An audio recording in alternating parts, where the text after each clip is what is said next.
പരിശുദ്ധ റൂഹായുടെയും നാമത്തിൽ തന്നെ ആമേൻ. ത്രിയേക ദൈവത്തിൻ്റെ വലുതിരുനാമത്തിന് മഹത്വം ഉണ്ടാകട്ടെ. ശ്രേഷ്ഠരായ വൈദികരെ, മാതാപിതാക്കളെ, സഹോദരങ്ങളെ, വാത്സല്യമുള്ള കുഞ്ഞുങ്ങളെ, ഇന്ന് ലോകമൊക്കെയും പരിസ്ഥിതി ദിനം കൊണ്ടാടുന്ന ദിവസമാണ്. ഈ ലോകത്തെ മുഴുവനും സംരക്ഷിക്കുവാൻ ഉള്ള മനോഭാവത്തോടു കൂടിയാണ് നമ്മൾ ആ ദിവസം ആചരിക്കുന്നത്.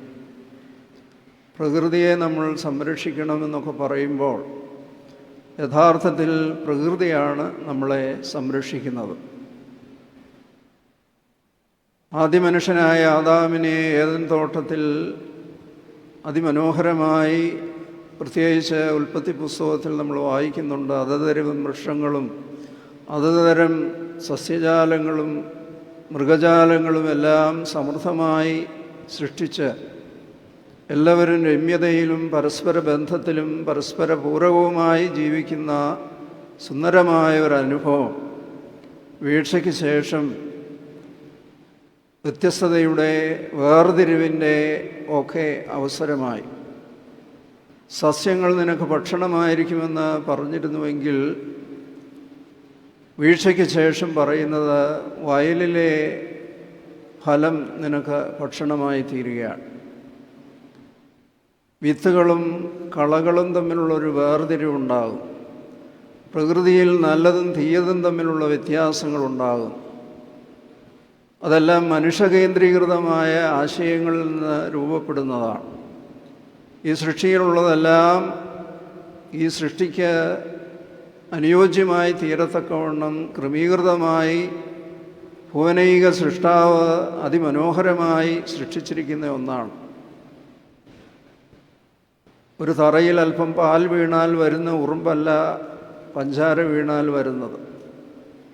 അങ്ങനെ പ്രകൃതിയെ ശുദ്ധീകരിക്കുന്നതിനും വളർത്തുന്നതിനുമൊക്കെ സൃഷ്ടാവ് അതിമനോഹരമായി ഈ പ്രപഞ്ചതാളത്തെ ക്രമീകരിക്കുമ്പോൾ മനുഷ്യൻ്റെ ദുരാഗ്രഹത്തിലൂടെ കീഴടക്കുവാനും സ്വന്തമാക്കുവാനും ഒക്കെയുള്ള വ്യഗ്രതയിൽ പലതും നഷ്ടപ്പെട്ടുകൊണ്ടിരിക്കുന്ന ഒരു കാലഘട്ടമാണ്. പ്രകൃതിയുമായി അന്യമായിക്കൊണ്ടിരിക്കുന്ന ഒരു ജീവിതമാണ്. ശവസംസ്കാര ശുശ്രൂഷയിൽ പങ്കെടുക്കുമ്പോൾ നമ്മളാരും പ്രത്യേകം ശ്രദ്ധിക്കാറില്ല. അതിൻ്റെ അവസാന സമയത്ത് പറയുന്നുണ്ട്, നീ മണ്ണാകുന്നു, മണ്ണിലേക്ക് തന്നെ തിരികെ ചേരും. ആ ഓർമ്മ നമുക്കുണ്ടാകേണ്ടതാണ്. ഈ മണ്ണിൽ നിന്ന് നമ്മൾ എടുക്കപ്പെട്ടു, ഈ മണ്ണിലേക്കാണ് നമ്മൾ തിരികെ ചേരേണ്ടത്. അതുകൊണ്ട് ഈ ഭൂമിയും അതിലുള്ള സർവ്വചരാചരങ്ങളും, ഭൂമിയും അതിൻ്റെ പൂർണ്ണതയും ഭൂതലം അതിലെ നിവാസികളും യഹോവയ്ക്കുള്ളതാകുന്നു എന്ന് 24-ാം സങ്കീർത്തനത്തിൽ പ്രഖ്യാപിക്കും. അങ്ങനെ സർവ്വചരാചരങ്ങളെയും ഒന്നിച്ച് തന്നിൽ കൂട്ടിവരുത്തുവാൻ തക്കവണ്ണം ഉള്ളൊരു വലിയ ദൈവമായ അനുഭവമാണ്. പൗരസ്ത്യ സഭയുടെ ആരാധനയിൽ ഇതെല്ലാം അനുഗ്രഹകരമായി സമ്മേളിച്ചിട്ടുണ്ട്. ധനഹാശുശ്രൂഷയിൽ നമ്മെ ജീവന സന്ധാരണത്തിന് അടിസ്ഥാന ഘടകമായ ജലത്തെ, അത് കേവലം ആ കുപ്പിയിലിരിക്കുന്ന വെള്ളത്തെ മാത്രമല്ല, സർവ്വ ഉറവുകളെയും ജലാശയങ്ങളെയും വാഴ്ത്തുന്ന ശുശ്രൂഷയാണ്. ആരാധനയിലേക്ക് പ്രകൃതി വിഭവങ്ങൾ കൊണ്ടുവരുന്ന അനുഭവമാണ്. പാശ്ചാത്യ സഭകളിലൊക്കെ ഇപ്പോഴാണ് പലതും നാടകീയമായി ക്രമീകരിക്കുന്നെങ്കിൽ പുരാതന സഭകളിൽ അതെല്ലാം വളരെ ഭംഗിയായി ക്രമീകരിച്ചിരിക്കും.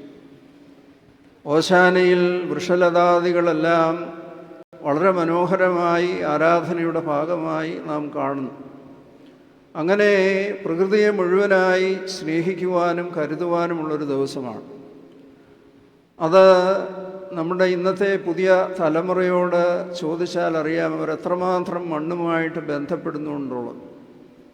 ജനിക്കുമ്പോൾ മുതൽ ശരിപ്പെട്ട് പ്രകൃതിയുമായിട്ടുള്ള ബന്ധങ്ങൾ പരമാവധി കുറച്ച് ഒക്കെയുള്ളൊരു ജീവിതമാണ്. മണ്ണിൽ കളിച്ച് മഴ നനഞ്ഞ് പ്രകൃതിയുമായി ബന്ധപ്പെട്ടിട്ടുള്ള നമ്മുടെ പൂർവികർ ദീർഘനാൾ ജീവിച്ചിരുന്നു എന്നുള്ളത് ഒരു അത്ഭുതമാണ്. ഇന്നത്തെ ആധുനിക ലോകത്തിലുള്ള പുതിയ ഔഷധങ്ങളും ചികിത്സാ സംവിധാനങ്ങളുമൊന്നും ഇല്ലാതിരുന്നൊരു കാലഘട്ടത്തിൽ കണ്ണാടി വെക്കാതെ ഇയർ ബാലൻസും ഇയർ ഫോണും ഒന്നും വെക്കാതെ 90 100 വർഷം വരെ ആരോഗ്യത്തോടെ ജീവിച്ചിരുന്നൊരു കാലമുണ്ട്. ഉൽപ്പത്തി പുസ്തകത്തിൽ പറയുന്നത്, മരണത്തെക്കുറിച്ച് പറയുന്നത്, അവൻ കാൽ കട്ടിൽമേൽ വെച്ചു, തൻ്റെ പ്രാണനെ വിട്ടു തൻ്റെ ജനത്തോട് ചേർന്നു എന്നുള്ളതാണ്. മരണം വരെ ആക്റ്റീവായി നിന്ന് ആരോഗ്യത്തോടു കൂടി ജീവിച്ചിരുന്ന ഒരു കാലഘട്ടത്തിൽ പരിഷ്കാരത്തിൻ്റെ പല അലയടികളിൽ നമ്മളിലേക്ക് വന്നപ്പോൾ നമ്മൾ പ്രകൃതിയിൽ നിന്ന് അന്യമായി പ്രകൃതിയെ നമുക്കുള്ളൊരു ചൂഷണ ഉപാധിയായി മാറ്റി. അവിടെയാണ് കളകളും വിളകളും തമ്മിലുള്ള വ്യത്യാസം. സൃഷ്ടാവ് പറയുന്നു, അത് രണ്ടും അവിടെ നിൽക്കട്ടെ, അത് കഴിഞ്ഞ് അതിനായിട്ട് നിയോഗിക്കപ്പെട്ട അന്ത്യം രണ്ടിനും ലഭിക്കും എന്ന് ഓർമ്മപ്പെടുത്തുകയാണ്. അതുകൊണ്ട് സൃഷ്ടാവ് ഈ പ്രകൃതിയെ മനുഷ്യന് മാത്രമല്ല ഈ പ്രകൃതിക്ക് മുഴുവനായി ഇതിലുള്ള ചെറിയ സൂക്ഷ്മാണുക്കൾ ഉൾപ്പെടെ ഉള്ള ഒരു വലിയ ചരാചരങ്ങളാണ്. ഓരോ മനുഷ്യനിലും പലപ്പോഴും നമ്മൾ ആ വ്യക്തിയെ മാത്രമേ കാണുന്നുള്ളൂ. പക്ഷേ ആ വ്യക്തിയിൽ എത്രമാത്രം സൂക്ഷ്മാണുക്കൾ ഉള്ളിലും പുറത്തും ഒക്കെയുണ്ട് എന്ന് അതീവ സൂക്ഷ്മമായ സൂക്ഷ്മദർശിനികളോട് വെച്ച് നോക്കുമ്പോൾ വലിയ ഒരു ജീവസമൂഹത്തിൻ്റെ ഒരു ആവാസ കേന്ദ്രമാണ് ഓരോ വ്യക്തിയും. പക്ഷേ നമ്മൾ അതൊന്നും മനസ്സിലാക്കുന്നില്ല. അങ്ങനെ പ്രകൃതിയുമായുള്ള ബന്ധത്തിൽ സൃഷ്ടാവ് വലിയൊരു സംവിധാനത്തിൻ്റെ രാജാവായവനെ വാഴിക്കുമ്പോൾ അതിനെ പരിരക്ഷിക്കുവാനുള്ളൊരു ഉത്തരവാദിത്തമാണ്. നമ്മുടെ കുഞ്ഞുങ്ങളെ പഠിപ്പിക്കേണ്ടതായ ഒരു യാഥാർത്ഥ്യം, ഈ മണ്ണ് അനുഗ്രഹമുള്ളതാണ്. ഈ മണ്ണാണ് നമ്മളെ വഹിക്കുന്നത്. ഈ മണ്ണിലേക്കാണ് നമ്മൾ പോകേണ്ടത്. ഈ മണ്ണിനെ അനുകൂലമായി പരിരക്ഷിക്കുവാൻ തക്കവണ്ണം ഇന്നാണ് കീടനാശിനികളൊക്കെ തള്ളിച്ച് ഒരുപാട് പ്രയാസങ്ങളൊക്കെ ഉണ്ടാക്കുന്നു. എന്നാൽ മണ്ണ് ഒരിക്കലും അങ്ങനെ ഒരു പ്രയാസം ഉണ്ടാക്കുന്നില്ല. മണ്ണിലേക്ക് എന്തിട്ടാലും അതിനെ സംസ്കരിച്ച് അതിനെ മാറ്റുന്ന ഒരു വലിയ കഴിവ് മണ്ണിനുണ്ട്. ആ മണ്ണിൻ്റെ കഴിവുകൾ പ്രകൃതിയുടെ സന്തുലിതാവസ്ഥയെ നഷ്ടപ്പെടുത്തുന്ന ഈ കാലഘട്ടത്തിൽ, ജീവത്തിന് സന്ധാരമായിരിക്കുന്ന ഓക്സിജൻ, പ്രാണവായു കുറഞ്ഞുകൊണ്ടിരിക്കുന്ന ഈ കാലഘട്ടത്തിൽ മരങ്ങളെല്ലാം വെട്ടി നശിപ്പിച്ച് കോൺക്രീറ്റ് വനങ്ങളിൽ എയർ കണ്ടീഷൻ വെച്ച് സുരക്ഷിതമാകാം എന്ന് നാം കരുതുമ്പോൾ എപ്പോഴാണ് പ്രകൃതി മുഴുവൻ്റെയും താളം തെറ്റി മുഴുവനെയും അതിൻ്റെ അടിയിൽ അമർത്തുന്നത് എന്ന് നമുക്കറിയാൻ പാടില്ല. അതുകൊണ്ട് ഈ ലോക പരിസ്ഥിതി ദിനത്തിൽ നമുക്ക് ചുറ്റുപാടുമുള്ള മനോഹരമായ ദൃശ്യങ്ങളെ വീക്ഷിക്കുവാൻ നമുക്ക് കഴിയണം. കുഞ്ഞുങ്ങളെ അത് പഠിപ്പിക്കണം. അവർ ആകെ സന്തോഷിക്കുന്നത് മൊബൈലിലുള്ള വിശാലമായ വാതായനങ്ങളിലൂടെ ലോകം മുഴുവൻ കണ്ടുകൊണ്ട് അതിൽ അഭിരമിക്കുമ്പോൾ ഈ പ്രകൃതിയിലെ ജീവജാലങ്ങൾ, ഒരു പട്ടിയോ ഒരു പൂച്ചയോ ഒക്കെ വളർത്തുമ്പോൾ അതിൽ കൂടെ ലഭിക്കുന്ന ഒരു സ്നേഹം മനുഷ്യത്വം നമ്മളിൽ ഉളവാക്കുന്നതാണ്. നമ്മൾ നടുന്ന ഒരു ചെറിയ വൃക്ഷം ഫലം തരുമ്പോൾ നമുക്ക് മനസ്സിന് വലിയൊരു സന്തോഷമാണ്.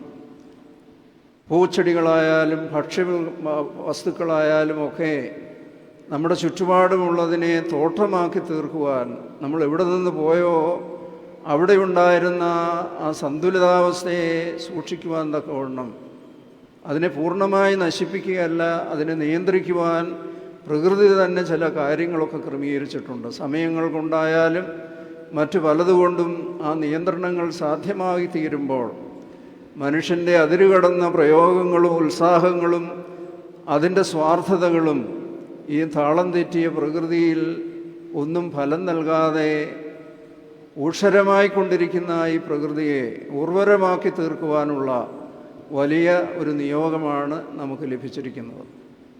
ആയതുകൊണ്ട് ലോകം മുഴുവനും ഇന്നത്തെ ദിവസം പ്രകൃതിയിലേക്ക് നോക്കുവാൻ നമ്മളോട് ആഹ്വാനം ചെയ്യുമ്പോൾ, സൃഷ്ടാവ് ആദ്യം സമുദ്രത്തെയാണ് സൃഷ്ടിച്ചത്. സമുദ്രവും പ്രകാശവും ഒക്കെ സൃഷ്ടിച്ച് അവസാനമാണ് മനുഷ്യനെ സൃഷ്ടിക്കുന്നത്. ആദ്യത്തെ മുഴുവൻ സൃഷ്ടിയെക്കുറിച്ച് പറയുമ്പോൾ നല്ലത് എന്ന് പറഞ്ഞതിൻ്റെ കാരണം അതിൻ്റെ ഫങ്ഷൻ അത് നിർവഹിക്കുന്നു, ഒരിക്കലും അതല്ലാതായി മാറുന്നില്ല. എന്നാൽ മനുഷ്യനെ സൃഷ്ടിച്ചപ്പോൾ അത് നല്ലതെന്ന് പറഞ്ഞില്ല. Let us see how he function, എങ്ങനെ അവൻ പ്രവർത്തിക്കുന്നു എന്ന് നോക്കാം. ഈ സൃഷ്ടി മുഴുവനും അവൻ്റെ അധീനതയിൽ നൽകുമ്പോൾ അതിനെ പരിപാലിക്കുവാനും അതിൻ്റെ സന്തുലിതാവസ്ഥയെ നിയന്ത്രിക്കുവാനും സാധിക്കും. നമുക്ക് ലോകം മുഴുവനുമുള്ള കാര്യങ്ങളൊന്നും ശ്രദ്ധിക്കാൻ ഒക്കുകയില്ല. ലോകത്തിലെ നേതാക്കന്മാരെല്ലാം ഉത്സാഹിക്കുന്നത് കാർബൺ ഡയോക്സൈഡിൻ്റെ അളവ് ക്രമാതീതമായി വർദ്ധിക്കുന്നു. അതുകൊണ്ട് വനത്തിൻ്റെ വിസ്തൃതി വർദ്ധിക്കണം. കാരണം ഈ ഇലകൾ ഈ കാർബൺ ഡയോക്സൈഡിനെ സ്വീകരിച്ച് ഓക്സിജനെ നൽകിക്കൊണ്ട് പ്രകൃതിയെ അതിൻ്റെ ക്രമീകൃതമായ രീതിയിൽ സംരക്ഷിച്ചു കൊണ്ടിരിക്കുന്ന ഒരു കാലമാണ്. പണ്ട് വലിയ ദേവാലയങ്ങളിൽ മൈക്കുമില്ലായിരുന്നു, ഫാനുമില്ലായിരുന്നു. അവിടെ ആരാധനയിൽ പങ്കെടുക്കുന്നവർക്കെല്ലാം ശബ്ദം കേൾക്കാമായിരുന്നു, ആർക്കും അസ്വസ്ഥതയില്ലായിരുന്നു. നിർമ്മാണ രീതികളും പ്രകൃതിയോട് അനുയോജ്യമായിരുന്നതാണെങ്കിൽ ഇന്ന് പ്രകൃതിയിൽ നിന്ന് അന്യമായിക്കൊണ്ടിരിക്കുന്ന ദ്രവിക്കാത്ത നശിക്കാത്ത മാലിന്യങ്ങളുടെ ഒരു കൂമ്പാരമായി ഭൂമി മാറിക്കൊണ്ടിരിക്കുകയാണ്. പ്ലാസ്റ്റിക് മാലിന്യങ്ങളെക്കുറിച്ചൊക്കെ ചിന്തിക്കുമ്പോൾ എത്രമാത്രം മാലിന്യങ്ങൾ ഈ ഭൂമിയിൽ അടിഞ്ഞുകൂടുന്നുണ്ട്, അതെന്തെങ്കിലും അത് തിരിച്ചടിക്കുമെന്നുള്ളത് ചിന്തിക്കുന്നവർ ഭയപ്പെടുന്ന ഒരു യാഥാർത്ഥ്യമാണ്. അതുകൊണ്ട് ഒരു ദിവസം അതിനു വേണ്ടി വേർതിരിച്ചിരിക്കുന്നത് നമ്മുടെ ചുറ്റുപാടുകളെ തോട്ടമാക്കി മാറ്റുവാൻ, ഏദൻ തോട്ടത്തിൽ എങ്ങനെ എല്ലാവരും സുന്ദരമായി ജീവിച്ചിരുന്ന ആ ഒരു അനുഭവത്തിലേക്ക് നമ്മുടെ കുഞ്ഞുങ്ങളെ പരിശീലിപ്പിക്കണം. ഒരു മുളക് നടുമ്പോൾ അത് നട്ട് ആ മുളകുണ്ടാകുമ്പോൾ, ഒരു പേര നട്ട് അതിൽ പേരയ്ക്ക ഉണ്ടാകുമ്പോൾ, അങ്ങനെ ഒരുപാട് വൃക്ഷങ്ങളൊക്കെയുണ്ട്. പണ്ട് 20 വർഷം കൊണ്ട് കായ്ക്കുന്ന തെങ്ങ് 200 വർഷം നിന്ന കൽപ്പവൃക്ഷമായിരുന്നെങ്കിൽ ഇന്ന് 2 വർഷം കൊണ്ട് കായ്ച്ച് 4 വർഷം കൊണ്ട് മണ്ടയടച്ചു പോകുന്ന കൃഷി വിജ്ഞാനീയം. അതുകൊണ്ട് എല്ലാത്തിനെയും ഞാൻ അടച്ച് ആക്ഷേപിക്കുകയല്ല. ഒരുപാട് പരീക്ഷണങ്ങളൊക്കെ നമ്മുടെ ഭൂമിയിൽ നടക്കുന്നുണ്ട്. ചിലതെല്ലാം നല്ലതാണെങ്കിലും പ്രകൃതിയിലേക്ക് മനുഷ്യൻ കടന്നു കയറി അതിൻ്റെ ദൈർഘ്യത്തെ വ്യത്യാസപ്പെടുത്തുമ്പോൾ അത് മനുഷ്യനെയും സാരമായി ബാധിക്കും. പെട്ടെന്ന് ഫലമുണ്ടാകുന്ന ഭക്ഷിക്കുന്ന മനുഷ്യൻ പെട്ടെന്ന് ജീവിതം അവസാനിപ്പിക്കത്തക്ക വിധത്തിൽ വൃദ്ധരായി മാറിക്കൊണ്ടിരിക്കുകയാണ്. അതുകൊണ്ട് നാച്ചുറലായിട്ടുള്ള പ്രകൃതിദത്തമായ സങ്കേതങ്ങൾ ഉപയോഗിക്കുവാനും അത് പരിചയിക്കുവാനും പരിശീലിപ്പിക്കുവാനും നമുക്ക് കഴിയണം. പഴയ നിയമത്തിലും പുതിയ നിയമത്തിലും മനോഹരമായ ദൃശ്യങ്ങൾ തോട്ടത്തെക്കുറിച്ച് പറയുന്നു. ഏദൻ തോട്ടം തുടങ്ങി വലിയ ഉദ്യാനം, അവിടെ എല്ലാവരും സന്തോഷിക്കുന്ന അനുഭവമാണ്. നമ്മുടെ മനസ്സിൻ്റെ അസ്വസ്ഥതകൾ മാറുവാൻ ഈ പ്രകൃതിയുമായിട്ട് ബന്ധപ്പെടുമ്പോഴാണ്. പഴയ കാലത്തെ മനുഷ്യരുടെ മനസ്സിനുള്ളൊരു ധൈര്യം, ഒരു കൊടുങ്കാറ്റ് വന്നത് നഷ്ടപ്പെട്ടാൽ അവൻ പറയും അടുത്ത പ്രാവശ്യം എനിക്കത് കിട്ടും. അവൻ വീണ്ടും അധ്വാനിക്കുവാൻ തയ്യാറാകുവാനുള്ളൊരു മനസ്സിൻ്റെ അനുഭവമാണ്. ഇന്ന് നമുക്ക് ഒരു നഷ്ടമോ പ്രയാസമോ നേരിട്ട് കഴിഞ്ഞാൽ അതിൽ നിന്നെല്ലാം ഓടി ഒളിക്കുന്ന ഒരു അനുഭവമാണ്. ഈ മണ്ണ് നമ്മളെ പഠിപ്പിക്കുന്ന ഒരുപാട് കാര്യമുണ്ട്. നീ മണ്ണാകുന്നു, മണ്ണിലേക്ക് തിരികെ ചേരുന്നു. ആ മണ്ണിനെ പരിരക്ഷിക്കുവാനായി മണ്ണ് എന്നെയാണ് സംരക്ഷിക്കുന്നത് എന്ന ഉത്തമ ബോധ്യത്തോടുകൂടി സൃഷ്ടാവിൻ്റെ സൃഷ്ടിയെ സുന്ദരമാക്കുവാൻ, ഈ നമുക്ക് ചുറ്റുപാടുമുള്ള ആ പ്രദേശത്തിൽ അല്പമെങ്കിലും ഓക്സിജൻ ഒന്ന് കൂട്ടുവാൻ, അല്പമെങ്കിലും പ്രകൃതിയെ സന്തോഷിപ്പിക്കുവാൻ, നമ്മുടെ മനസ്സിന് ഊഷ്മളത പകരുന്ന, മനസ്സിൻ്റെ തീവ്രമായ അനുഭവങ്ങളെയൊക്കെ പ്രകൃതിയിലേക്ക് നോക്കുമ്പോൾ അലീശു കളയത്തക്ക വിധത്തിലുള്ള സുന്ദര ദൃശ്യങ്ങൾ നമുക്ക് കാണാൻ സാധിക്കും. നമ്മുടെ കുഞ്ഞുങ്ങളാരും നക്ഷത്രങ്ങൾ കാണാനായിട്ടുള്ള ഇട ഇപ്പോഴില്ല. സന്ധ്യയാകുമ്പോൾ വീട്ടിൽ കയറി അവിടെ ഇരിക്കുകയാണ്. അനേകം നക്ഷത്രങ്ങളും ഗോളങ്ങളുമൊക്കെ നഗ്നനേത്രങ്ങൾ കൊണ്ട് കാണുവാനുള്ള സാഹചര്യങ്ങളുണ്ട്. നക്ഷത്രമെണ്ണുക എന്നൊക്കെ പലപ്പോഴും പറയാറുണ്ട്. നക്ഷത്രങ്ങളെ കാണുമ്പോൾ അനന്തവിഹായസിൽ നമ്മുടെ മനസ്സ് വിശാലമാകുകയാണ്, സ്വസ്ഥമാകുകയാണ്, സന്തോഷമാകുകയാണ്. ആ അടച്ചിട്ട ഇരുട്ടുമുറികളിൽ നമ്മൾ അസ്വസ്ഥരായിക്കൊണ്ടിരിക്കുകയാണ്. അതുകൊണ്ട് ലോക പരിസ്ഥിതി ദിനത്തിൽ ലോകമൊക്കെയും പ്രത്യേകിച്ച് പാശ്ചാത്യ ലോകത്തൊക്കെ വളരെ കാര്യമായി ഇതിനു വേണ്ടി ഗൗരവമായി പ്രവർത്തിക്കുന്നുണ്ട്. നമ്മളൊക്കെ ഒരു ചെടി നട്ടു, പടവിട്ടു, തീർന്നു. എന്നാൽ ബോധപൂർവം നമ്മൾ ഓരോരുത്തരും അധിവസിക്കുന്ന ചെറിയ ചുറ്റുപാടിൽ അതൊരു ഉദ്യാനമാക്കി മാറ്റുവാൻ, നമുക്കാവശ്യമായുള്ളത് നമ്മൾ തന്നെ ഈ മണ്ണിൽ നിന്ന് സൃഷ്ടിച്ച് അത് ഭക്ഷിക്കുവാൻ, മാലിന്യങ്ങളും കീടനാശിനികളും അമിതമായി ഉപയോഗിച്ച് ഭൂമിയുടെ സൗന്ദര്യത്തെ നഷ്ടപ്പെടാതിരുത്തുവാൻ, ഭൂമിയെ അനുഗ്രഹീതമാക്കി തീർക്കുവാൻ പ്രതിജ്ഞ എടുക്കേണ്ട ദിവസമാണ്. ആയതുകൊണ്ട് ഈ പരിസ്ഥിതി ദിനത്തിൽ തോട്ടത്തിൽ നിന്ന് പുറത്തു പോയപ്പോൾ എവരിതിങ് വാസ് ഹോസ്റ്റിംഗ്. വന്യമൃഗങ്ങൾ എതിരായിരുന്നു, പ്രകൃതി എതിരായിരുന്നു. എന്നാൽ തോട്ടത്തിനുള്ളിൽ എല്ലാം സന്തോഷമാണ്.